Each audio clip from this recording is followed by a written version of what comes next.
Everyone, we have another episode of Provider Spotlight. We are here with Superior Counseling again, this time with Courtney Bledsoe. Welcome, Courtney. Hello. So we're going to be talking a bit about ADHD today, and I have some questions for you, Courtney. But before we jump into everything, why don't you give everyone a little bit of an idea of who you are? Okay. Well, my name is Courtney Bledsoe. I'm a licensed professional counselor here at Superior Counseling Services. I originally moved from Jackson, Mississippi 10 years ago.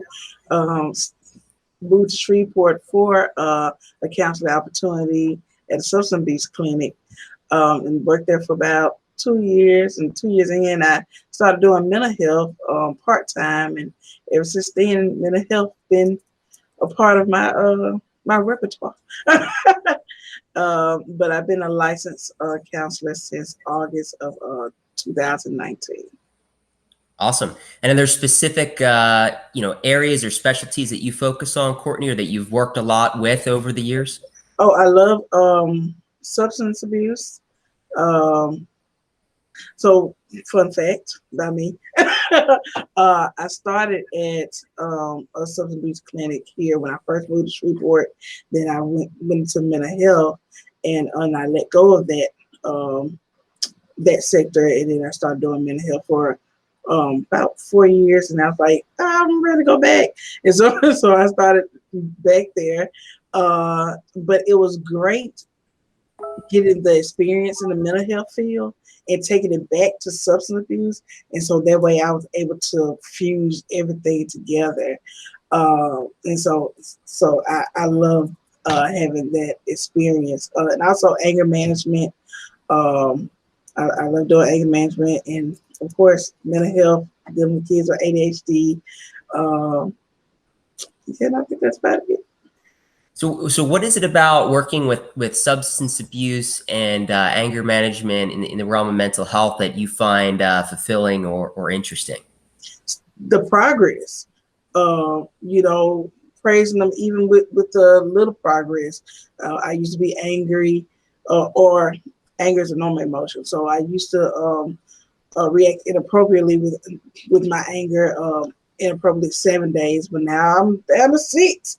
Praise them. Now I'm down to 5. Now I'm down to 4. So being amazed by the progress. I'm no longer smoking marijuana every day. Now I'm down to 5 days. Now I'm down to 3. Looking at that progress, looking at that titration of those behaviors. Got it. So that's always fulfilling. So is it right to say that in some ways it's easier to see like improvement, like earlier on in the engagement? Mm-hmm. Yes. Cool. Well, that might be our next topic then for our next interview, because I'm sure that's something our your viewers would find interesting. But on to today's topic. So ADHD. So I'm guessing probably a lot of folks have maybe heard of ADD and ADHD. It's become somewhat of a buzzword now. Yes. I think everyone says they have it at one point in their lives or another, or knows someone that has it. But what is ADHD and how common is it really, in your opinion, Courtney?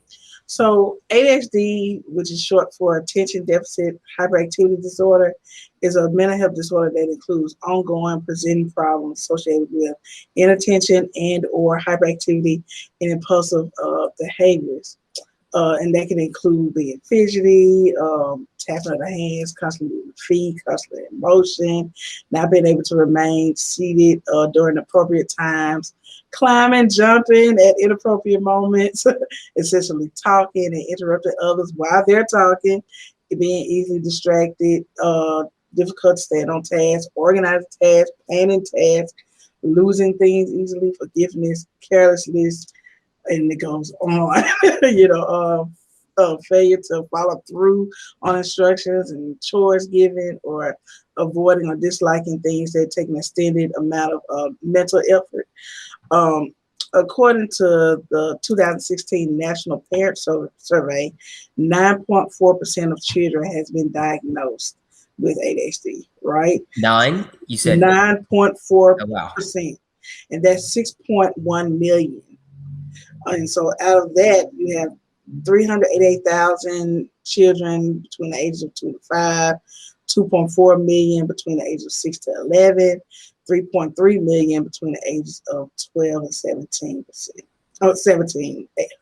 year old. But as far as adults, it's 4.4%, and that's according to the survey at the Harvard Medical School. And they also stated that with adults, those who may have ADHD or ADD, it could be underreported as well, and why the number could be low. Do you see in your experience, is this something that's become like, everyone talks about technology and how that's changing us? Do you see that things are changing, that's becoming more common now than it maybe was 10 or 20 years ago? So as far as having the diagnosis, or as far as exhibiting those both.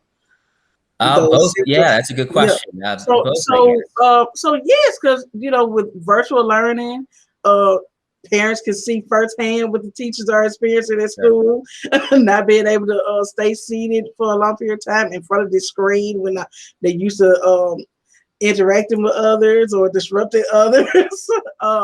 So yes, I believe that it can be increasingly so. And then now, this is an information age, so everybody's going to Dr. Google. What's going on with my child? Why is my child doing not staying seated, or easily distracted, or not completing the chores? And now parents have become more open to receiving that help too. I think so, in my opinion, because it's out there. The resources are out there for them to do so, especially now that it's recognizable. So it sounds like there's definitely some there are definitely some well-known symptoms, like you said, like unable to sit down, unable to pay attention, especially with virtual learning. But are there some symptoms of ADHD that are not as commonly seen or known? Yeah. Oh, so there's this thing called time blindness, according to research on Healthline. So time blindness, I like how they verbalize this. That includes having difficulty prioritizing a passage of time. So the author stated, you may have the thought of, you look at the clock, I have enough time. 9 times out of 10, you don't. And that comes from, not measuring your time out properly, not factoring in driving time, or perhaps the train may stop you, things of that nature. There's also working memory deficit, meaning like forgetting small things, like taking out the trash, or if your mom or dad asks you to do something, or if your partner asks you to do something, you only remember at the most inopportune time, and like, yeah, oh, you did ask me to do that. Oh. So that's known, symptom, as well as emotional reactivity and sensitivity, and that relates to impulse control, where others may be able to what we call thought stopping techniques, and basically stop and breathe before reacting to something that may be upsetting. This symptom would cause others, someone with ADHD, to immediately lash out.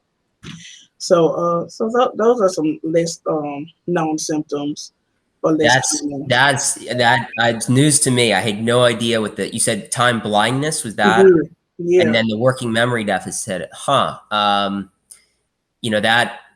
it's starting to make sense in certain ways, in with certain individuals in my life. So that's really interesting. Yeah. So like what happens to someone if they do not get treatment, or they do not get counseling for ADHD? Do these symptoms get worse over time? What do you typically see happening in individuals who sort of ignore the problem? So it can carry on into your adulthood. It just continues into your adulthood. Now, you may be one who, as a child, you may have experienced more hyperactivity, more impulsive behaviors, but as you become an adult, those things may tend to decline or decrease, but you still have that inattention there. which result in like poor work performances, Sure. unstable relationships, financial issues, alcohol or substance misuse, unemployment, even suicide attempts due to low self-image. And so with that, if you don't become aware of those presenting problems or make conscious effort of putting tools in place to help you with those, it can continue to basically decline your daily function. Interesting. And then, so it sounds like things do sort of get worse over time, but um, when you are seeing someone who presents symptoms of ADHD, what do you typically do to provide an intervention? Like, how do you typically work with someone that has ADHD? Their typical treatment plans or care plans that you follow? Well, it depends on that person. What is it that they having trouble with the most? If it's forgetfulness, putting different things in place, such as teaching them about setting reminders, making lists or creating routines, making having the same daily schedule from morning to night. Even talking about including physical activity, exercise, eating, healthy eating habits, even finding apps or because there are plenty of apps out there that has like to-do lists on there. Keeping a notepad by your bed. Sometimes you have those thoughts before you go to bed. Like, oh, let me write that down. Let me write that down, so I can remember that in the morning. And so treatment plans are tailor made for that individual, derived from the assessment, the initial assessment. And so and we put those things in place, depending on that individual. Got it. Makes sense. And then, are there any things that someone who has ADHD can do? Are there any coping strategies that you typically find people following, or things that help folks who do have ADHD sort of, remediate those symptoms? So, like I listed, like creating a list. I am a list. I believe. I can tell. I believe in lists. I believe in setting reminders, syncing your calendars. I love technology. Syncing your calendars, put it in your calendar, your Zoom Sure. calls, your little birthdays, anniversaries, anything that you can tend to forget. Take out the trash. Put that in your calendar. And some even in phones. I have done this too. Alarm. When you set your alarm, you just put a note on there. When you look at it, and have a note on there saying, okay, take out the trash, okay, wash dishes, or at this time I need to complete this assignment. Things of that nature as So well. it sounds like the big theme I'm hearing from you is that creating a lot of structure and a lot Mhm. of organizational tools, reminders, really seems Right. to help people with ADHD. Yes. Cool. So is there anything else you'd like to leave with folks before we hop off today, Courtney? Also, having a healthy support system. Let your family, your friends, your close circle know what you're going through, as far as exhibiting these ADHD symptoms, because one of the things that I listed was unhealthy or unstable relationship, because they're not understanding what you're going through. So become open to your close knit, your family, people that you surround yourself with on a daily or weekly basis, to help them understand what you're going through, and ask for help. Ask for help as well. If you need help finding tools, if you need help finding resources to help you stay on track, or help you with your time management or your planning, things that your coworkers, lean on them as well as an adult. If you know that you have ADD or ADHD as well as an adult, um, just ask for help. Cool. Well, thank you so much today. We talked a lot about ADHD, and for the folks listening in, you can get in touch with Courtney through counseling. That's superiorcounseling.care, superiorcounseling.care. And thanks again, Courtney. Appreciate your time today. Thank you for having me. Thanks.